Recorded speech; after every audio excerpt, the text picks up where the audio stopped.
Chers amis, bonsoir.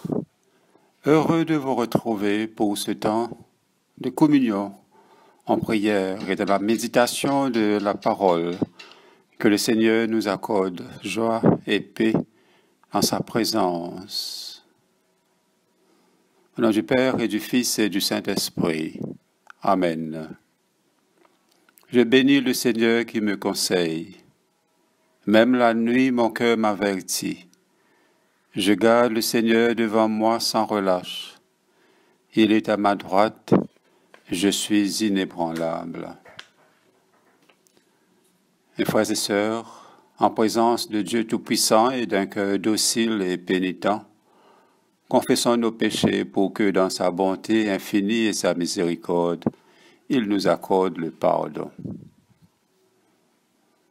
Dieu de miséricorde, nous confessons que nous avons péché contre toi, en pensée, en parole et en acte, par ce que nous avons fait et ce que nous avons omis de faire. Nous ne t'avons pas aimé de tout notre cœur. Nous n'avons pas aimé notre prochain comme nous-mêmes. Nous regrettons sincèrement ces fautes. Humblement, nous nous en repentons pour l'amour de ton Fils Jésus-Christ. Prends pitié de nous et pardonne-nous. Alors ta volonté fera notre joie, et nous pourrons marcher dans tes chemins pour la gloire de ton nom. Amen. Que le Dieu Tout-Puissant vous fasse miséricorde, qu'il vous pardonne vos péchés par Jésus-Christ notre Seigneur, qu'il vous affermisse en tout bien, et par la puissance de l'Esprit Saint, qu'il vous garde pour la vie éternelle. Amen. Dieu, viens à mon aide. Seigneur, à mon secours. Gloire au Père et au Fils et au Saint-Esprit, au Dieu qui est, qui était et qui vient, pour les siècles des siècles. Amen. Nous disons ensemble le cantique Joie et lumière. Joie et lumière, de la gloire éternelle du Père, le Très-Haut, le Très-Saint, ô Jésus-Christ. Parvenu à la fin de ce jour, contemplant cette clarté dans le soir, nous chantons le Père et le Fils et le Saint-Esprit de Dieu. Oui, tu es dit d'être chanté, dans tous les temps par des voix sanctifiées. Fils de Dieu qui donne vie, tout l'univers te rend gloire. Nous allons écouter maintenant et méditer sur les paroles du psaume 119 à partir du verset 129. Dieu, aussi mon âme les observe. La révélation de tes paroles illumine, elle donne l'intelligence aux simples. J'ouvre la bouche et j'aspire, car je suis avide de tes commandements. Tourne vers moi ta face et aie pitié de moi. C'est justice envers ceux qui aiment ton nom.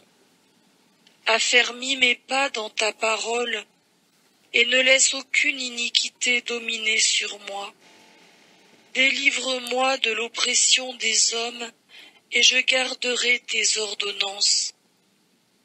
Fais luire ta face sur ton serviteur, et enseigne-moi tes lois. Mes yeux répandent des torrents de larmes, parce qu'on n'observe pas ta loi. Tu es juste, Seigneur, et tes jugements sont équitables. Tu as donné tes enseignements selon la justice et une parfaite fidélité. Mon zèle me consume, parce que mes adversaires oublient tes paroles. Ta parole est entièrement éprouvée, et ton serviteur l'aime. Je suis petit et méprisé, mais je n'oublie point tes ordonnances. Ta justice est une justice éternelle, et ta loi est vérité. La détresse et l'angoisse m'ont atteint. Tes commandements font mes délices. Tes enseignements sont éternellement justes. Donne-moi l'intelligence pour que je vive. Je t'invoque de tout mon cœur, exauce-moi, Seigneur. afin que je garde tes lois. Je t'invoque, sauve-moi, afin que j'observe tes enseignements. Je devance l'aurore et je crie vers toi, j'espère en ta parole. Mes yeux devancent les veilles de la nuit pour méditer ta parole.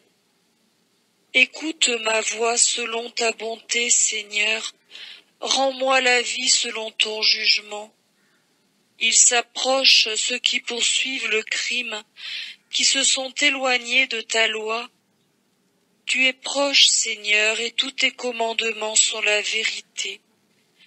Dès longtemps, je sais, au sujet de tes enseignements, que tu les as établis pour toujours. Gloire à te Père et au Fils et au Saint-Esprit, comme il était au commencement, comme il est maintenant, et comme il sera éternellement. Amen.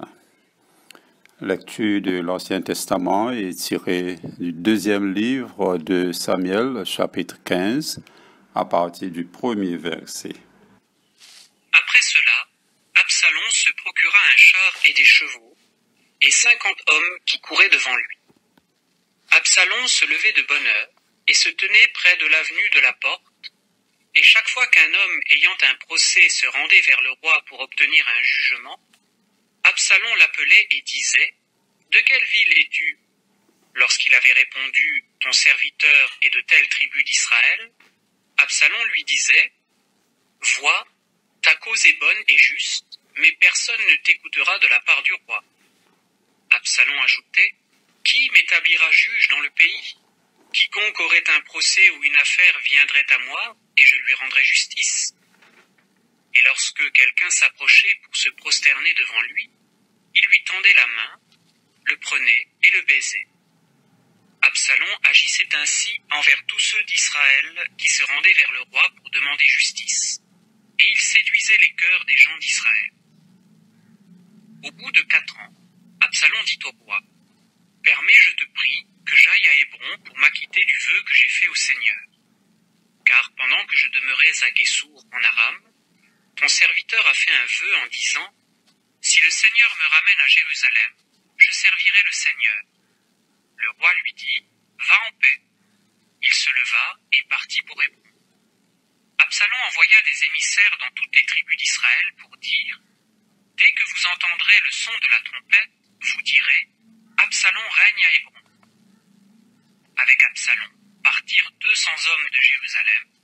C'étaient des invités qui allaient en toute simplicité, sans se douter de rien. Pendant qu'Absalom offrait les sacrifices, il envoya chercher à sa ville de Gilo Achitophel le Gilonite, conseiller de David. La conjuration devint plus puissante, car le peuple était de plus en plus nombreux autour d'Absalom. Parole du Seigneur.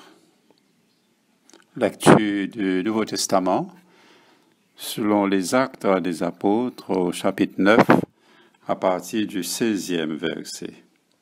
Ce texte nous raconte les premiers jours de Paul dans son activité évangélique après sa conversion.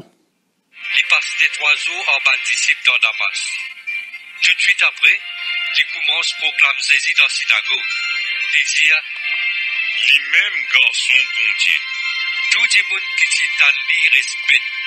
Ce type peut dire, pas les mêmes qui dans Jérusalem, qui persécutent tout le monde qui priait Jésus. Pas les mêmes qui viennent ici pour arrêter eux et amènent eux prisonniers devant ses prêtres.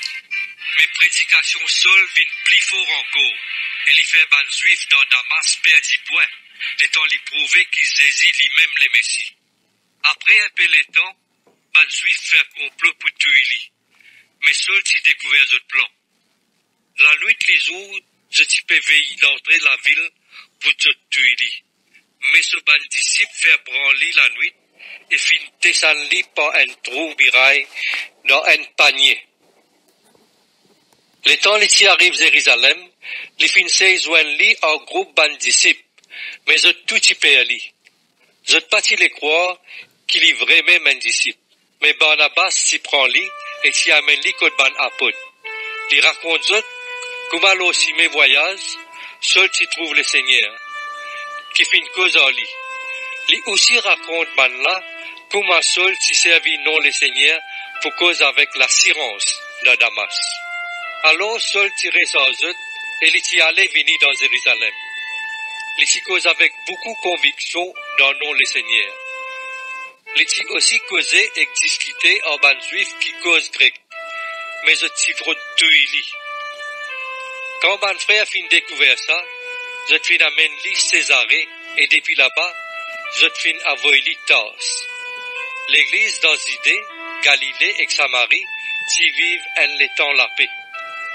L'église s'y vit fort et tient un grand respect pour le Seigneur et par l'aide de l'Esprit Saint, l'église s'y peut augmenter. Parole du Seigneur. Frères et sœurs, depuis la semaine dernière, le diocèse nous appelle à réfléchir et à agir sur le thème de la vocation, ou pour le dire simplement, sur notre vocation à chacun d'entre nous. Nous allons continuer à développer ce thème dans les semaines à venir à travers différentes activités, réflexions et témoignages. Et ce soir, je voudrais profiter de l'occasion pour contribuer à la réflexion en abordant un sujet sur l'appel de Dieu que, selon moi, le Seigneur voudrait nous faire connaître. En complément des sermons du dimanche, je souhaite souligner le danger de ne pas être éveillé spirituellement, raison pour laquelle, très souvent, nous n'arrivons pas à discerner l'appel de Dieu. Donc, ce soir, j'aimerais méditer sur ce sujet de réveil spirituel. Se réveiller du sommeil. En présentant cette exhortation à se réveiller. Un réveil par la prière. Le réveil par la parole de Dieu. La prière et la parole, en particulier, ou bien personnelle, et aussi en assemblée. On nous commence par un réveil personnel. Saint Paul, dans sa lettre aux Romains, chapitre 13, lisez-nous, c'est déjà l'heure de nous réveiller du sommeil. C'est un appel aux croyants à se réveiller, nous réveiller du sommeil spirituel. Et il dit à nous, réveille-toi, toi qui dors. C'est un appel au réveil aussi de la part de l'apôtre Pierre, qui, dans sa lettre, deuxième lettre de Pierre au chapitre 3, lisez-nous, « Voici déjà, bien-aimés, la seconde lettre que je vous écris. Dans l'une et dans l'autre, je cherche à éveiller par des avertissements votre saine intelligence. » Il est bien vrai, frères et sœurs, que nous avons tendance à nous endormir. Nous avons donc une exhortation à nous réveiller. Et ça n'est pas manqué dans la Bible, surtout dans le Nouveau Testament. Et dis-nous encore ici, connaissant le temps, que c'est déjà l'heure de nous réveiller du sommeil, car maintenant le salut est plus près de nous que lorsque nous avons cru. Le désir de réveiller les chrétiens assoupis est très louable. Il y a un appel fort. Et les buts de ce quelques lignes de méditation, c'est seulement pour faire nous rappeler la bonne ressource que Dieu met à nos dispositions pour que les capables de produire des réveils. Parce que nous dormons un peu trop spirituellement.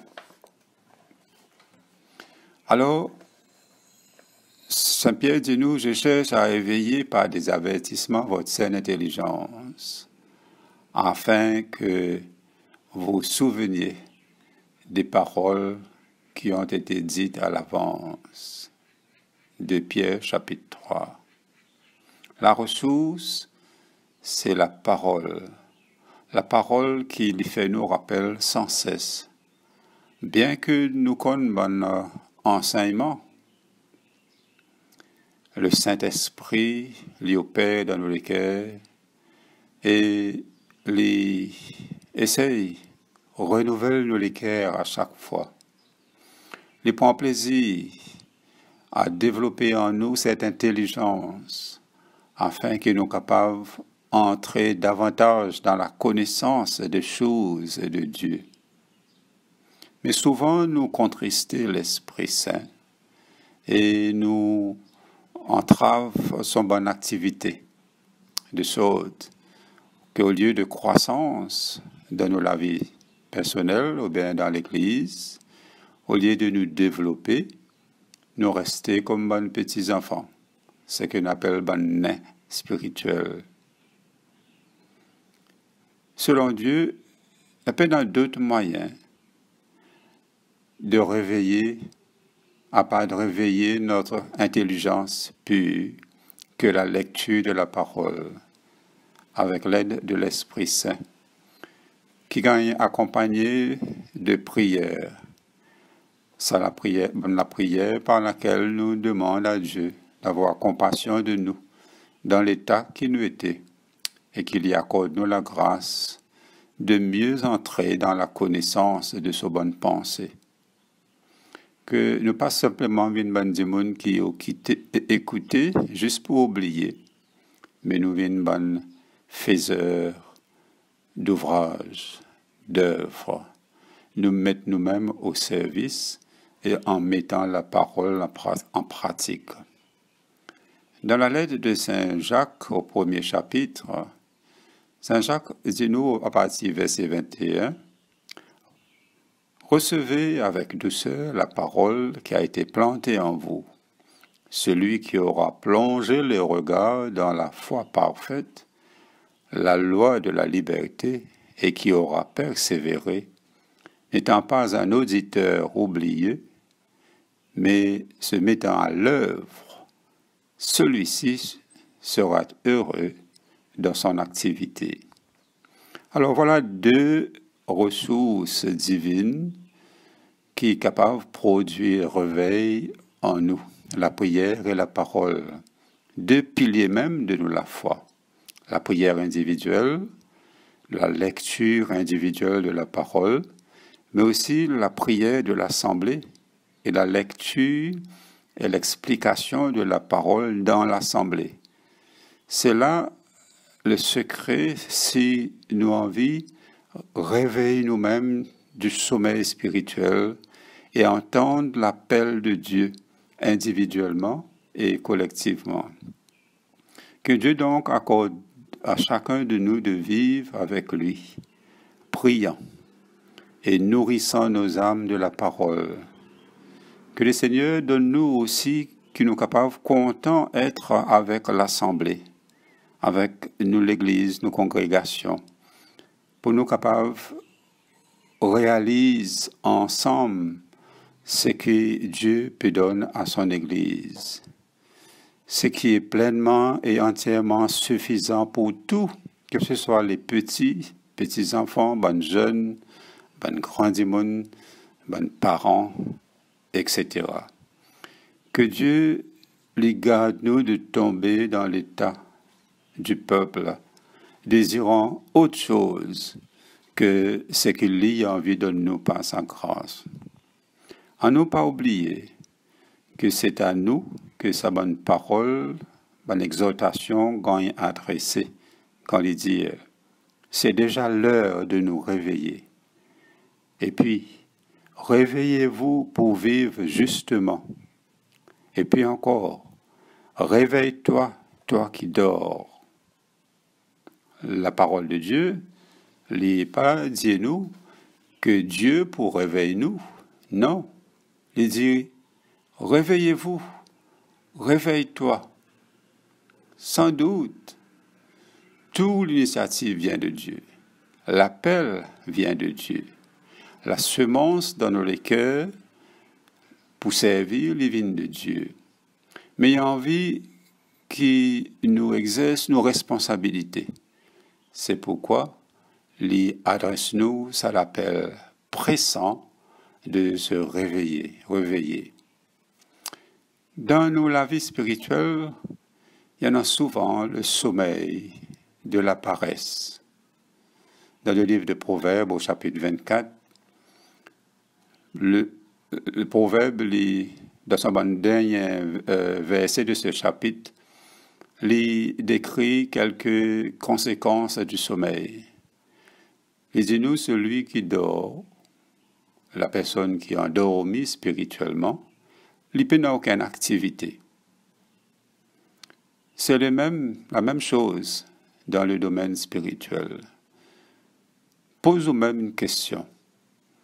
Pourquoi dans l'Église, dans nos bonnes communautés, et dans le monde, n'a pas participé dans aucune activité, n'a pas senti capable, envie de participer dans aucune activité. Si nous dormions, si nous ensommeillons spirituellement, nous n'avons pas pour capable de faire rien pour le Seigneur. Nous vîmes comme un paresseux. Écoutez ce que nous lisons dans Proverbe 24, à partir du verset 30. J'ai passé près du champ d'un paresseux et près de la vie d'un homme dépourvu de sens. Et voici, les épines y croissaient partout. Les ronces en couvraient la face, et le mur de pierre était écroulé. J'ai regardé attentivement, et j'ai tiré instruction de ce que j'ai vu. Un peu de sommeil, un peu d'assoupissement, un peu croiser les mains pour dormir, et la pauvreté te surprendra comme un rôdeur, et la disette comme un homme sans âme. Dans quel état cette personne trouve le terrain de ce paresseux? Important pour nos frères et sœurs de s'arrêter, de regarder et de réveiller nos cœurs, non pas pour critiquer, mais pour recevoir l'instruction. Comment de tels résultats finissent produits? Un peu de sommeil, dit-nous, un peu d'assoupissement, un peu de croiser les mains pour dormir, un peu. Frères et sœurs, le sommeil spirituel les conduit à la paresse. C'est pour cela qu'il suffit de peu de choses pour amener la stérilité dans la vie, dans nos communautés, dans l'Église. Et ça, les ruine nous la vie spirituelle.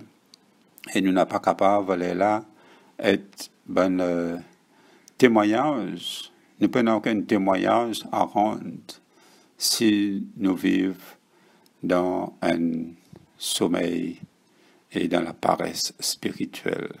Réveillons-nous donc, c'est ce que la parole dit nous. Réveillez-vous, réveille-toi, toi qui dors. Plus nous pour approcher nous-mêmes de Dieu dans la contemplation, plus que nous pénétrer dans le silence et dans la méditation, plus nous pour sentir nous habités par la parole et plus nous pour découvrir Dieu comme l'auteur de nos vocations, comment la racine même de nos bonnes actions, l'inspirateur de nos bonnes facultés, le donateur de nos bons talents particuliers. Ça mène quelques semaines de vocation. C'est l'occasion pour nous de prier pour les hommes et les femmes qui discernent notre appel. Certains gagnent appelé au diaconat, à la prêtrise. Et il est important pour nous porter ces personnes-là dans la prière. sans cesse. À nous prier pour bonne famille, pour nos bonnes paroisses, pour la communauté au sens large, afin que nous soyons capables de continuer à être des annonciateurs de la bonne nouvelle, des témoins de la résurrection, bon exemple du renouveau à l'œuvre, et que nous sommes capables de nous tout montrer bon fruit de la conversion, et que la contemplation de la parole de Dieu anime nous l'esprit et nourrit nos l'âme et nous l'intelligence, afin que, comme nous l'entendons un petit peu plus haut, nous sommes capables de vivre dans cette intelligence spirituelle. Que nous sommes capables d'entendre cette petite voix qui éveille notre conscience à la profondeur de l'appel de Dieu. Dans le plan de Dieu, chaque personne gagne appelée à grandir. Et dans la vie naturelle, nous grandir, nous développer, nous avancer, nous faire progrès. Chaque vie est liée elle-même à une vocation. Dès la naissance, chacun de nous porte en nous les graines de la croissance personnelle. Chacun d'entre nous capable de porter bon fruit que Dieu proposait pour nous. Nous regardons un petit coup la prière de Paul pour les Éphésiens.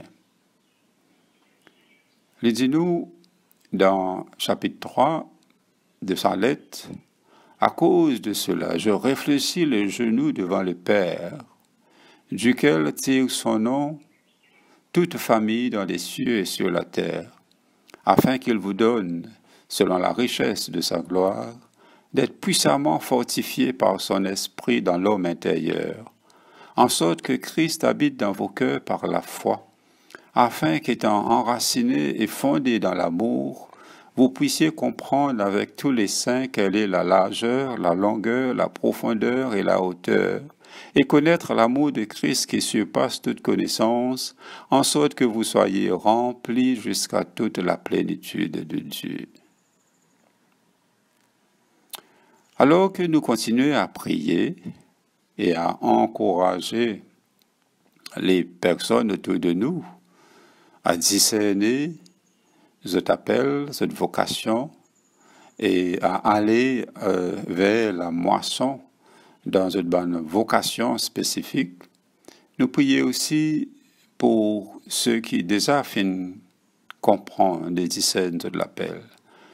Nous prions aussi pour ceux dans l'Église qui déjà commencent un parcours pour capable trouver plus la lumière sur l'appel que Dieu peut faire pour les autres. C'est dans l'encouragement que une vocation au sacerdoce, à la prêtrise, ou bien l'appel à une vie engagée au service de l'autre qui commence. C'est dans l'encouragement, dans le soutien des uns et des autres. Cette vie-là, il commence aussi dans nos foyers familiales. L'Église capable de prêcher sur la vocation et sur l'appel, mais c'est dans le foyer. Le message n'est pas passé. Le témoignage n'est pas là. L'encouragement n'est pas là. Mais certains, nos bons enfants, nos bonnes jeunes, ou bien adultes, pour gagner une difficulté, un peu plus difficile pour eux autres, vous discernent cet appel. Donc, dans le foyer familial, comme chacun de nous qui finit d'entendre l'appel, et aujourd'hui, nous dans un ministère, moi-même, par exemple, mon besoin découvert au fil du temps, mon appel, débattre avec l'appel-là, et essayer de bien écouter, bien comprendre. Est-ce que moi peux bien comprendre? Moi-même, mon besoin dépend le bon exemple vivant des familles chrétiennes à l'œuvre, et pas seulement sur photo, mais dans la réalité. Moi-même, mon laissement est inspiré par la vie de mes parents, en particulier ma maman, qui était un membre du Lion de mer, et je me souviens d'elle discrète, mais toujours fidèle dans l'appel à l'Église, en faisant des œuvres. Et j'étais pas mal de fois près d'elle, physiquement parlant. On a besoin de débattre avec mon propre questionnement. Et on trouve aussi des prêtres qui contentent notre ministère et d'autres qui luttaient pour capable exercer. On a rencontré et on observe une organisation et un groupe chrétien enflammés par l'Évangile. Et moi aussi, on prié avec une communauté ecclésiale qui est force à construire le royaume de Dieu. On a besoin, moi aussi, équipement de bonnes compétences et ensuite affine sa bonne compétence-là de service afin que moi pas simplement vienne comme un gong, comme un drum vide qui résonnait.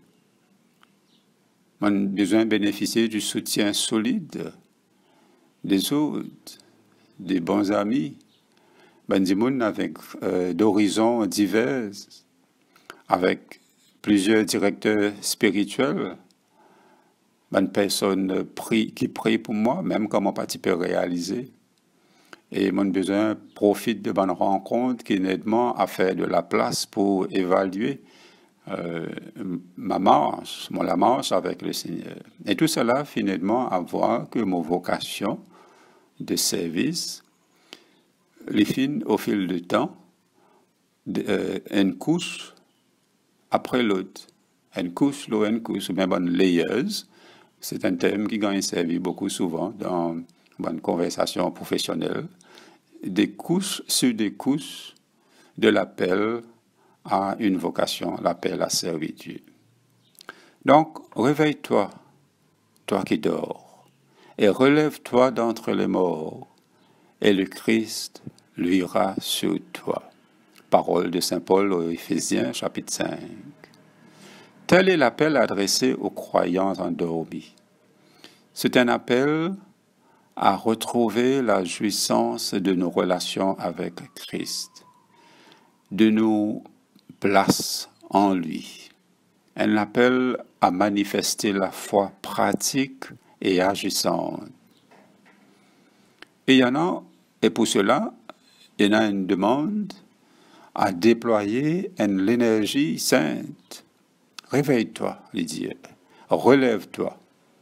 Hein? Donc, il y en a un mouvement, un effort, une énergie à déployer.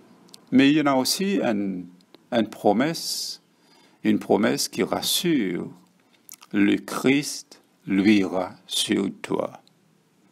La lumière d'en haut, frères et sœurs. Christ lui-même, lumière du monde, resplendit sur chaque croyant qui finit répondre à cette injonction divine, réveille-toi. Et amener dans la lumière, chacun de nous capable de voir et contempler celui qui est la lumière. Chacun de nous capable de puiser à la source de la vie, comme le psaume 36, verset 9 nous dit, « Car auprès de toi est la source de la vie, par ta lumière, nous voyons la lumière. » Ainsi, frères et sœurs, marchons désormais comme des personnes qui sont appelées et envoyées, éveillées et non pas paresseux, appelés et envoyés dans la puissance de l'Esprit Saint, qui comble-nous des dons spirituels, afin de porter des fruits et des fruits qui durent. Que Dieu nous accorde l'énergie nécessaire pour nous réveiller, afin que nous soyons capables d'être sensibles et entendre son appel, et ainsi agir pour sa gloire et pour l'avancement de son royaume. Au nom du Père et du Fils et du Saint-Esprit. Amen. Disons ensemble le cantique de Siméon.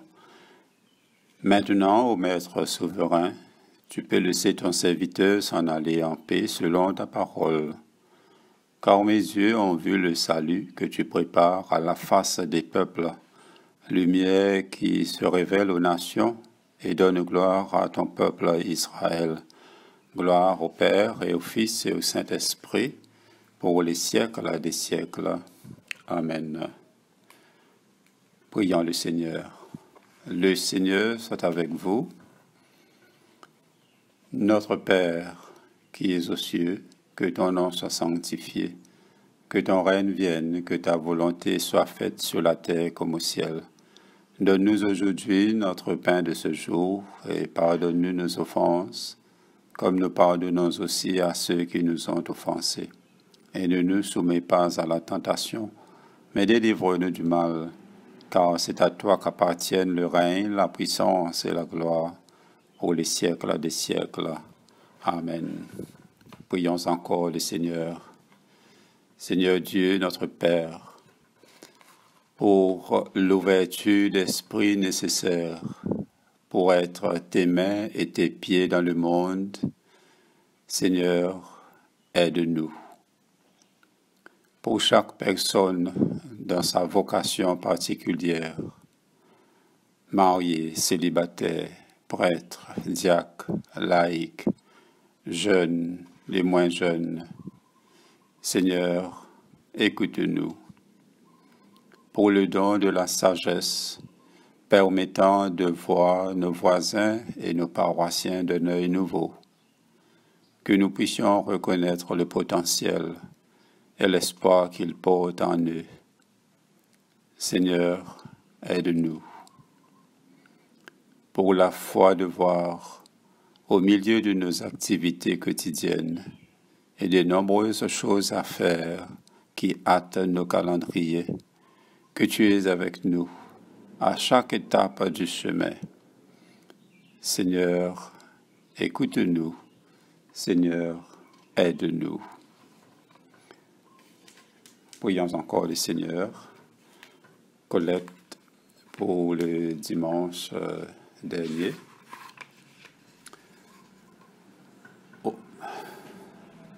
Permets, Dieu Tout-Puissant, que ton Église rassemblée par l'Esprit Saint manifeste ta puissance parmi tous les peuples, à la gloire de ton nom, par Jésus-Christ notre Seigneur, qui vit et règne avec toi et le Saint-Esprit, un seul Dieu, dans les siècles des siècles. Amen. Prions encore le Seigneur.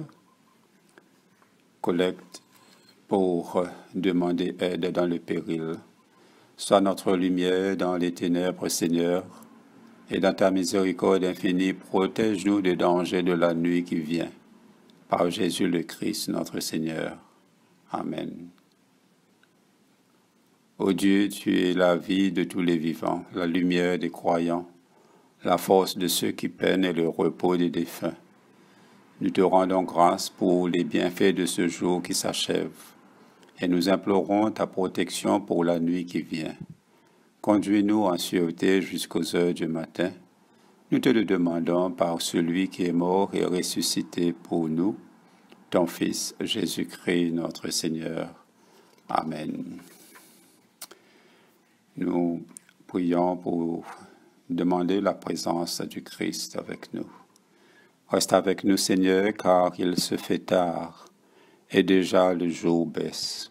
Sois notre compagnon sur la route, enflamme notre cœur, ravive notre espérance, pour que nous te découvrions dans les Écritures, de la prière et dans le pain partagé. Nous te le demandons dans ta tendresse. Amen. Prions encore le Seigneur. Avec foi et confiance, nous disons gloire à Dieu, dont la puissance agissant en nous peut faire infiniment plus que nous pouvons demander ou imaginer. Fais de nous, Seigneur, des personnes de l'Esprit, partageant nos dons et nos talents à ton service. Laisse-nous partir. Appelle-nous, envoie-nous, emportant avec nous l'amour de Dieu, la paix du Christ et la force de l'Esprit Saint. la prière de Saint Jean Chrysostome. Dieu Tout-Puissant, toi qui nous as accordé la grâce de t'adresser d'un cœur unanime notre prière commune, tu as promis par ton Fils que lorsque 2 ou 3 se réuniraient en son nom, tu serais au milieu d'eux. Comble maintenant, Seigneur, nos désirs et nos vœux, selon ce qui nous est utile. Donne-nous en cette vie la connaissance de ta vérité et dans le monde à venir la vie éternelle. Amen. Bénissons le Seigneur. Nous rendons grâce à Dieu. Gloire à Dieu qui peut, par sa puissance qui agit en nous, faire au-delà, infiniment au-delà de ce que nous demandons et concevons. À lui, gloire dans l'Église et en Jésus-Christ, pour toutes les générations des siècles. Amen. Frères et sœurs, je vous remercie de votre présence. Merci de rester éveillés avec moi, avec toute l'Église et tous nos frères et sœurs qui cherchent à répondre à l'appel de Dieu. Tous ceux qui se mettent au service de Dieu, au service de son Église. Que le Seigneur nous permet de rester toujours éveillés. Que nous puissions être sensibles à son appel, à sa parole, dans la prière et la méditation. Que le Seigneur vous accorde sa joie et sa paix en son Fils Jésus-Christ par l'Esprit Saint. Au nom du Père et du Fils et du Saint-Esprit. Amen. Bonne soirée à vous tous.